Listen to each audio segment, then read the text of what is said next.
La France, très en retard pour les énergies vertes, justement.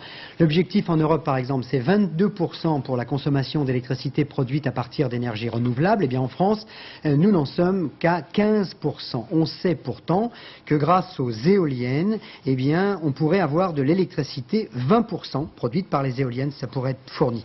Même si ce n'est pas trop laid, même si ça ne fait pas trop de bruit, eh bien, les éoliennes peuvent déranger. La preuve, dans l'Aude, où les défenseurs des châteaux cathares ne veulent pas de ces nouveaux moulins à vent dans leur paysage. Polémique. Léo Lamberton, Françoise Mazot. C'est presque une guerre de religion au pied des châteaux cathares que se livrent depuis 5 ans amoureux du patrimoine et amoureux des énergies propres. Depuis qu'une société veut installer une centrale éolienne sur l'un des points culminants des Corbières dans l'Aude, la montagne de Tauche, et ce, à quelques kilomètres à vol d'oiseau des forteresses bâties au Moyen-Âge. Nous sommes en plein dans le quartier des châteaux cathares.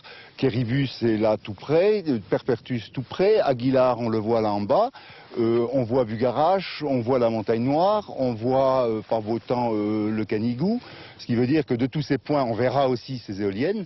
Et il y a un peu une incompatibilité de genre. Voici à quoi ressemblera le site fin septembre lorsque les 15 éoliennes seront installées.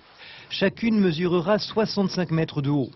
Malgré l'avis négatif du ministère de l'Environnement, le maître d'œuvre a gagné la bataille parce que selon lui, il a pris toutes les précautions pour que sa centrale ne gâche pas le décor. D'abord, les machines sont très esthétiques, hein, elles ont une architecture très particulière, agréable.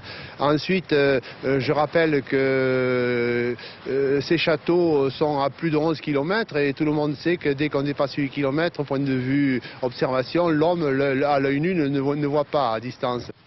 Si tout cela a été rendu possible, c'est parce que la commune de Tuchan a joué le jeu, séduite par les 800 000 francs de taxes professionnelles et la création de 6 emplois. Une vraie bouffée d'air pour ce village de 800 habitants. Du fait que nous sommes une commune essentiellement viticole, nous n'avons pas d'industrie, nous n'avons pas de taxes professionnelles et c'est pour une occasion quand même pour nous de pouvoir développer certains projets qui restent en suspens du fait de peu de moyens quand même financiers dont nous disposons. Département très vanté, l'Aude est en train de devenir une pépinière d'éoliennes, encouragée par le gouvernement qui veut rattraper le retard de la France en énergie renouvelable. Mais de plus en plus de voix protestent au nom de la défense du paysage et suggèrent que les éoliennes tourneraient aussi bien en mer grâce au vent du large.